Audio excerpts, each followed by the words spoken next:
Deus, dia precioso, dia maravilhoso. Nós temos o privilégio de podermos nos encontrar, fazermos a Santa Ceia no dia chamado Dia das Mães, né? Realmente privilégio e uma grande alegria podermos estarmos aqui. Eu queria hoje ler texto e vamos começar no livro de Marcos, capítulo 11, Evangelho de Marcos, capítulo 11, no versículo 15 em diante. Marcos 11, versículo 15 em diante. Vamos meditar, receber inspiração, força, fé, luz para andarmos, caminharmos em nossas vidas sobre a graça e a influência da palavra do nosso Jesus, do nosso Deus. Diz assim: e foram para Jerusalém, e entrando ele no templo, passou a expulsar os que ali vendiam e compravam, derrubou as mesas dos cambistas e as cadeiras dos que vendiam pombas, pássaros, animais, e não permitia que alguém conduzisse qualquer utensílio pelo templo. Também os ensinava, dizendo: não está escrito, a minha casa será chamada casa de oração para todas as nações? Vós, porém, a tendes transformados em um covil dos salteadores. Interessante. Esse é um texto onde mostra Jesus na força do seu ministério, no apogeu, né? Naquele momento glorioso onde Jesus estava muito forte, curando, expulsando demônios, pregando o evangelho. E diz que ele volta para Jerusalém. Jerusalém, desde aquela época até hoje, Jerusalém é uma cidade que era considerada a capital de Israel. Mesmo a nação dominada, mesmo a nação destruída, Jerusalém era a referência. Só que, tanto naquela época quanto hoje, que Jerusalém tem de mais belo, que Jerusalém tem de especial, é o templo, a casa de Deus, que hoje não existe mais, apenas os muros, chamados muros da lamentação, onde as pessoas vão para orar. Agora, recentemente, por meio de um processo de escavações subterrânea, né, a autoridade arqueológica de Israel, é um ministério do governo, tem esse nome. Eles conseguiram fazer uma escavação, e por meio das escavações eles construíram túneis e foram na cidade de baixo.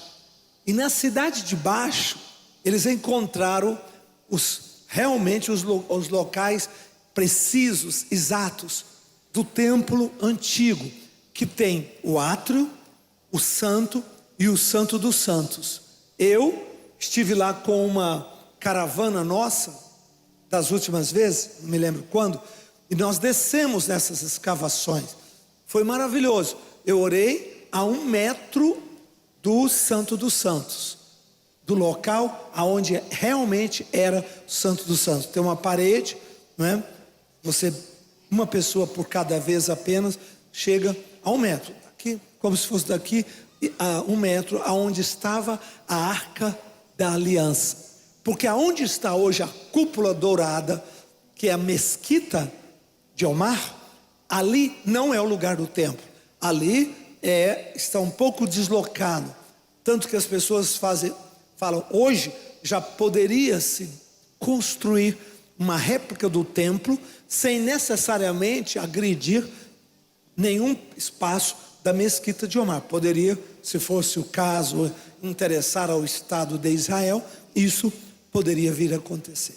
Agora, todo mundo quando vai a Israel, vai ao muro, hoje, das lamentações, porque é o que sobrou do templo, é o que tem visibilidade no templo. Pessoas vão lá, pessoas oram, pessoas ministram. Jesus, quando sobe a Jerusalém, ele não vai ao mercado, ele não vai a nenhuma rua famosa, ele vai ao templo. Ele vai àquele lugar que para ele era o lugar mais precioso, mais importante.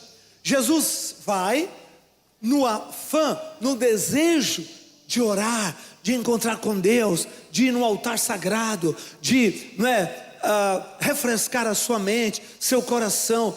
Jesus estava na Galiléia. Galiléia é longe, 100 e tantos quilômetros, andando 3 dias para chegar, com aquela expectativa. É como a gente, né? De vez em quando você não tem uma expectativa de ir a um lugar, você não tem expectativa de ir a um país, ou não sei, ou a uma cidade, né? Você quer, alguma coisa move você. O ser humano é feito também dessa expectativa de ir, de ver. Por isso eu faço os nossos eventos. Quando eu faço nossos eventos, eu estou inspirado nisso aqui, ó.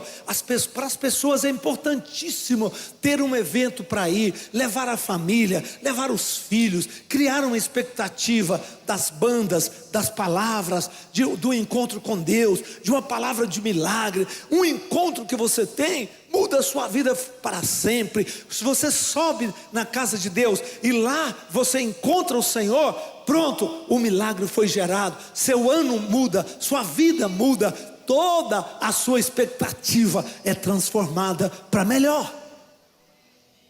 Pode dar uma salva de palmas? Isso é importantíssimo. Só sabe o valor disso quem não tem.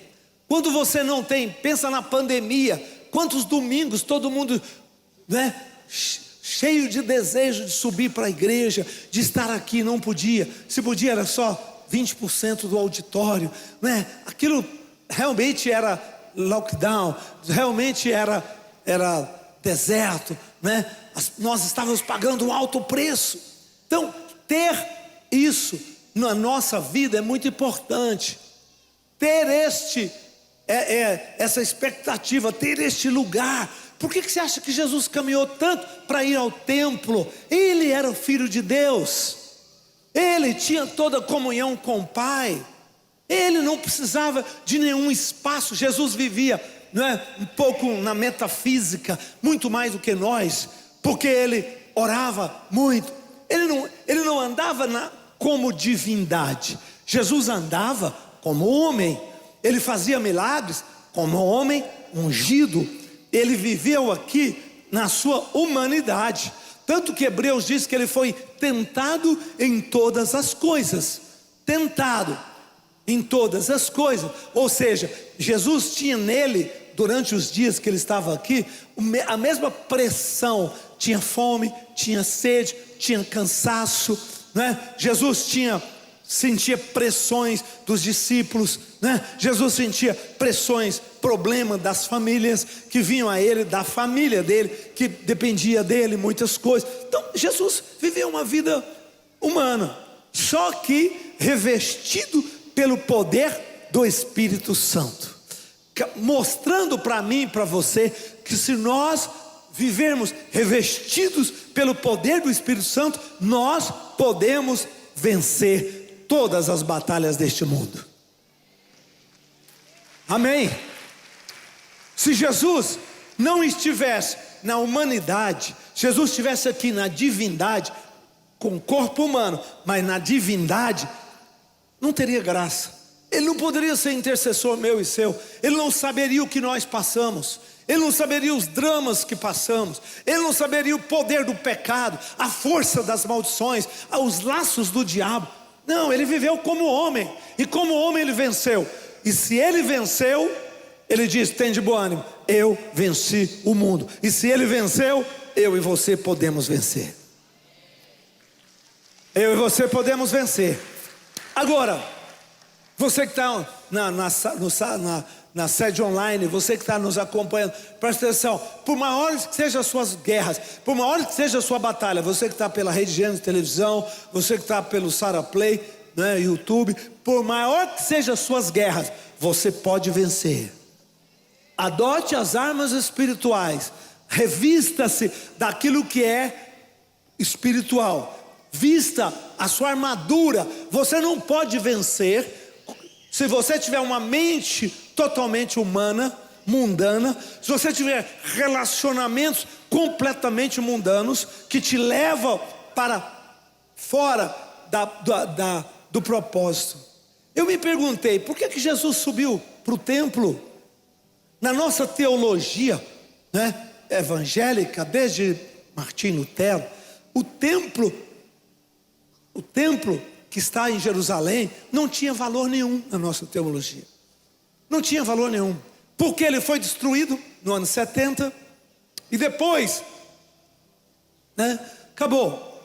Então a história de Jesus com o templo é muito interessante, porque mostra uma nova expectativa. Primeiro, mostra que Jesus, como homem, precisava de um local aonde ele considerava sagrado, e para onde ele ia receber força, receber renovação, receber graça. Você precisa ter na sua agenda este lugar. Talvez é o mais importante local para a sua atividade do ano. Bispo, nós temos a igreja, graças a Deus que temos. Vamos dar uma salva de palmas a esses auditórios nossos, né? Ontem eu e a Bispa Lúcia tivemos aí em Goiânia com o Bispo Carlos e Cássia. Estamos lançamos lá a primeira unção na pedra, né, fundamental da construção da nossa catedral de Goiânia, uma igreja própria, grande, maravilhosa, vai ser uma igreja linda, né? E nós tivemos lá, falamos com os bispos do estado de Goiás e Bispo Carlos, e eu disse como é importante construirmos um prédio que tenha este propósito. O prédio não é a igreja somos nós, eu e você, mas o prédio é um edifício que reflete, que tem pelo governo, pelo Estado brasileiro, a proteção e a expectativa que este lugar é o lugar de nós nos encontrarmos, a igreja verdadeira, que sou eu e você. Este prédio torna a expressão de um propósito. Por que os prédios são importantes? Porque o prédio é a maneira da sociedade enxergar e ver que naquele prédio tem um propósito. Qual é o propósito do prédio? É receber um povo, é receber uma parte da sociedade chamada igreja, que acredita na presença de Deus, no poder da sua palavra e na sua graça para salvar todos os que precisam. Esse é o propósito do prédio. Pode dar uma salva de palmas. Então, ninguém enxerga propósito, as pessoas não enxergam propósito. Propósito, essa palavra é algo metafísico. Pessoas não enxergam propósito, e é muito difícil ler propósito, mas todo mundo enxerga um prédio. Para que aquele prédio? Aquele prédio tem um propósito: receber um povo que adora a Deus, que crê no sobrenatural, que reúne para escutar a sua palavra. Então o prédio fala por si o prédio fala, como também o Palácio do Planalto fala, como o judiciário, a sede do judiciário fala. Prédios refletem propósitos, e Jesus entendeu isso. Agora, pastores, presta atenção, o que me impressiona, bispo, sabe o que é? É que Jesus disse: não transformeis. Primeiro ele diz, a minha casa, não está escrito, a minha casa será chamada casa de oração para todas as nações. Então o que Jesus estava reclamando é que eles perderam o sentido daquele prédio se tornar um lugar de oração. E não só para Israel, não só para Jerusalém, todas as nações. Agora presta atenção, o prédio, o templo que que Jesus orou, falou, não é isso, igual esse aqui não. Era um espaço como a esplanada cercada, tinha um muro, desde a época de Salomão, com um grande pátio, chamado átrio. Grande pátio. Era no pátio que as pessoas iam orar. Depois tinha o santuário santo e o santo dos santos, com as peças todas, desde o tabernáculo de Moisés, a mesa, primeiro o altar do sacrifício com fogo, depois a bacia para lavar as mãos do sacerdote, depois entrava no santo, tinha lá o candelabro, tinha a mesa dos pães, né? Tinha o altar do incenso, e depois uma cortina, e lá dentro o santo dos santos. Mas Jesus fala o seguinte: a minha casa, primeiro ele fala minha casa, ou seja, Jesus validou que o templo ainda era a representação da casa do Pai, coisa que todo mundo jogou fora. Não, tem nada a ver, tem nada a ver. Tem tudo a ver sim, tem tudo a ver. Deus chama aquele templo de minha casa, Deus chama aquele local de minha casa, Deus chama esse prédio minha casa. Claro que isso aqui é prédio, se tirar as cadeiras, a gente pode fazer uma outra atividade aqui sem maior problema, mas o propósito central é a casa do Pai. Não transformeis, a minha casa será chamada casa de oração para todos os povos. Ou seja, Deus quer um lugar onde as pessoas vão encontrar com Ele. Desde aquela época, desde Davi, desde Moisés quando construiu o tabernáculo, e Jesus valida isso. Nesse texto, Jesus valida o propósito.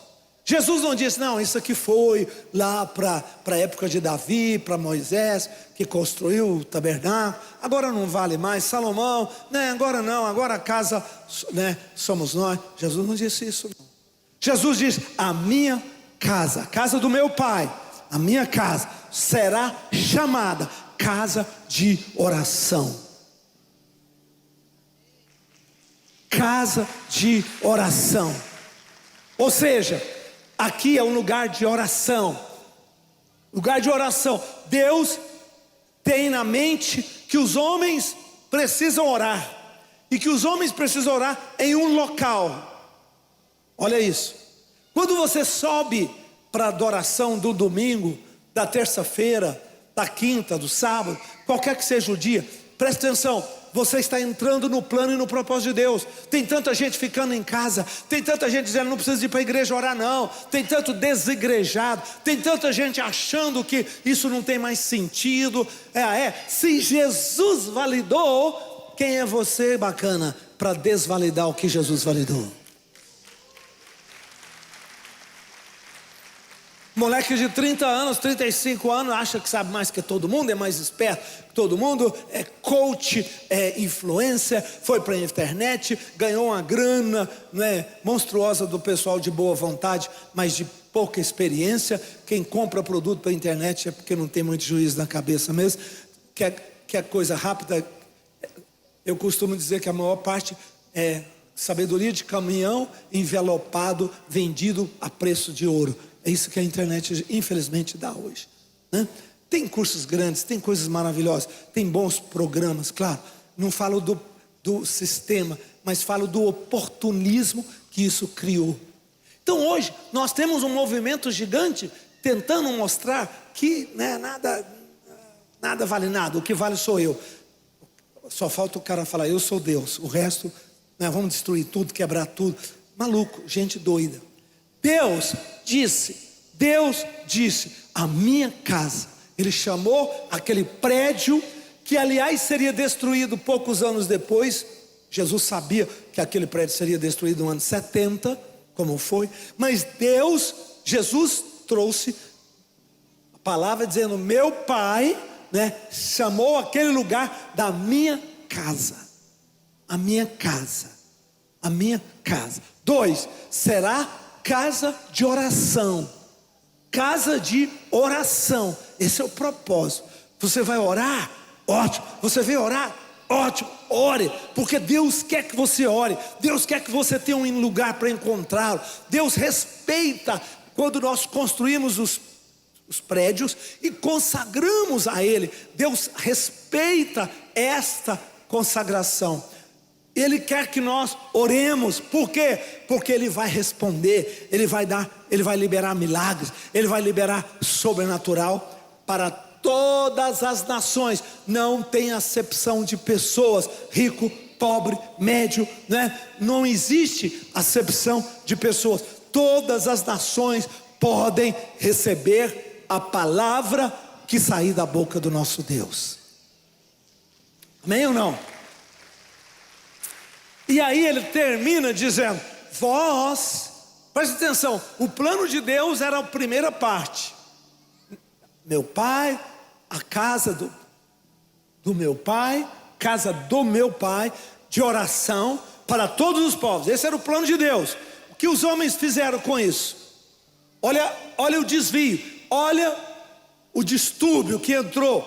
Mas vós, não foi Deus, não foram os anjos, os homens, vós a transformaram em covil de salteadores. Covil porque é onde eles se escondem, onde os salteadores se escondem. Olha isso. Por isso Jesus entra e faz um gesto dos mais estranhos. Ele foi violento, derruba mesa, expulsa pessoas, né? Dá umas chicotadas aqui e ali. Por quê? Jesus estava reagindo ao desvio do propósito. Jesus não estava reagindo ao propósito original. O propósito original estava perfeito. O propósito original estava estabelecido. O propósito original era o que Deus queria. Mas Ele não aceitou que os homens pudessem distorcer o propósito. Mães, cadê vocês? Levante a mão. Me ajudem a sempre proteger o propósito das coisas que Deus nos deu.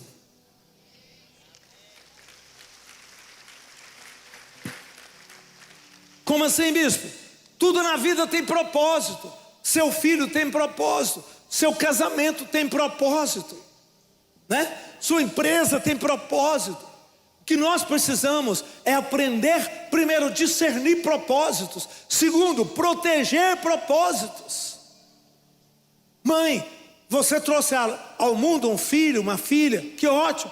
Sua contribuição, você gerou com dores de parto, você carregou no útero, que ótimo. Agora, sua missão não termina quando ele nasce, ela começa. Você vai continuar lutando em oração para que se cumpra o propósito de Deus na vida do seu filho. Ah, mas ele foi embora. Ah, mas não tem esperança para ela. Olha o testemunho que a bispa Lúcia contou de Santo Agostinho. Eu nem sabia disso, que a mãe dele era santa mulher que orou 30 anos pelo filho. Por isso virou quem se tornou o que ele se tornou. Jesus, ele não abriu mão do propósito, da aliança do propósito. Quantos querem viver a plenitude do propósito de Deus entre nós? Diga amém, Jesus. Não importa se esse propósito seja para o templo, não importa se esse propósito seja para missão, para seu filho, sua filha, todos temos um propósito. E viver a plenitude do propósito é o maior chamado que nós possamos ter. Jesus subiu lá da Galileia, mais de 100 quilômetros, sabia que ele não iria ter um local como ele gostaria, chegar, todo mundo orando, não é? Pessoas cantando. Ele sabia que ele chegaria lá, ele não veria o ambiente do tabernáculo de Davi. Se você vivesse na época do tabernáculo de Davi, você ia enxergar o que era o templo no sentido primordial. Todos cantando, adorando, turnos de oração, né? Continuamente um atrás do outro, né? Era uma cerimônia, era quase uma Broadway. Acho que a Broadway inspirou no tabernáculo de Davi. É verdade, sério. Tinha cantores, conforme a hora do dia que você entrava, você viria o sopro, os instrumentos de sopro. No outro momento era uma coisa de maluco, na época do rei Davi. Mas isso tudo acabou. Tudo acabou. Lá na época dos fariseus, o que eles fizeram? Eles encheram o pátio de mesas para vender. Por quê? Porque a pessoa vinha de longe para fazer o sacrifício, ela não tinha nada para dar. Aí ela queria comprar um pombinho, ela queria comprar um carneirinho para fazer de sacrifício. Ela ia ali numa tenda, num quiosque, comprava isso, já ia rapidinho, ela ia lá no altar e já oferecia ao sacerdote. E assim ela expiava os seus pecados. Era um excesso de pragmatismo. Perdeu o sentido o sacrifício e ganhou o sentido o comércio, o quanto eles estavam faturando naquele negócio todo. Então perdeu o propósito. Presta atenção, hoje eu estou aqui para falar com você, mãe, pai, todos que estão conosco. Sara Nossa Terra é uma igreja de propósito. Começa com um propósito para você. Deus nos ungiu, Deus nos capacitou a fortalecer você, pai, você, mãe, você, homem, você, mulher, a te ajudar a cumprir o seu propósito. Sua vida não vai ser vazia, sua vida não vai ser opaca, sua vida não vai ser chata, sua vida não será cinza, sua vida vai cumprir um propósito que Deus chamou você para estabelecer. E não é só você, é você, seus filhos, né? Os bens que Deus te deu, tudo que está na sua vida. Hoje, dia das mães, eu quis pregar essa mensagem. Mãe, eu vou levantar sua mão, sabe para quê? Para aquilo que eu falei aqui, ó. Você é forte. Mãe, você é forte. Mãe, quando Deus te deu um filho, Deus deu naquele filho propósito. Mãe, aliança com o propósito de Deus para a tua casa, e o resto vai ser vitória. E o resto vai ser vitória. Jesus faz uma cena que ele nunca fez. Jesus nunca foi violento. Você nunca viu Jesus gritando, brigando, empurrando? Nunca. Jesus sempre foi muito elegante. Nesse momento, o Senhor sai do eixo, daquilo que é rotina. E ele, por quê? Porque ele diz: olha, isso aqui é o melhor que nós temos no país. O ponto alto do país não é o mercado, não é o museu. Eles tinham um museu naquela época, porque eles tinham guerra e traziam os objetos dos povos vencidos para o museu. Desde aquela época já se tinha museu.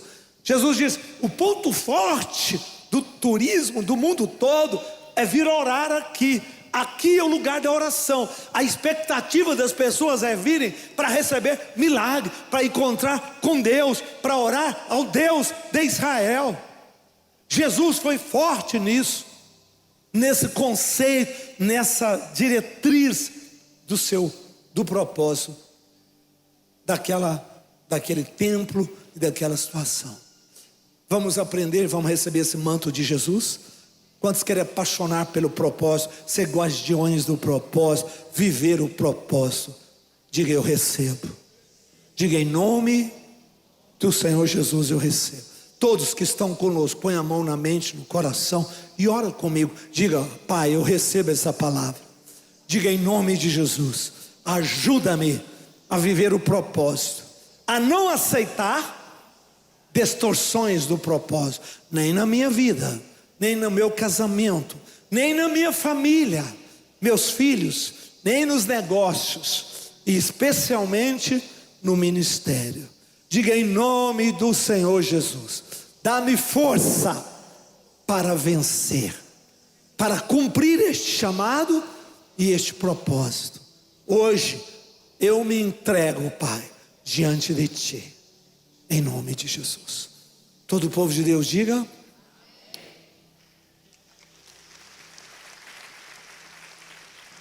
você que está nos acompanhando pelo sede online, você que está acompanhando pela TV, pela rádio, por todos os veículos, que bom. Bom ter você. E eu quero te perguntar, como é que está você com o propósito de Deus? Não vá cedendo devagarzinho, vai cedendo.